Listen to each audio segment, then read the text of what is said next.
婚姻出现了暴力讨销集团啊，这全部的人都砍头、暗面，因手啊举巴打，去讲人的车、讲人的厝，非常的嚣摆。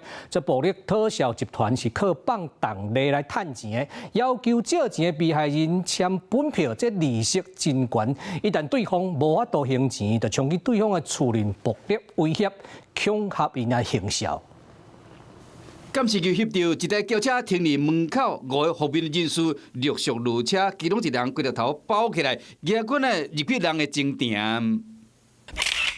看到内底的车随卡确定窗门破了，随走去车顶，油门站落就走。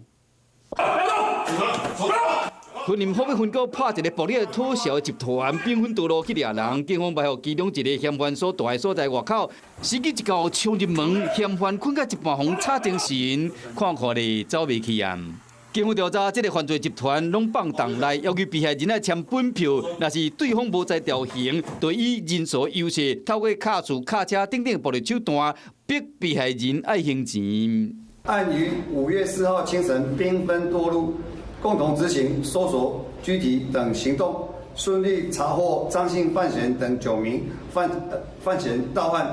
警方表示，集团以31岁细长的查甫人为首，总共抓到9个共犯，除了抄到本票、借记、手机等等犯罪证据，更加查扣枪支、毒品等等违法的证物，已经拢移送。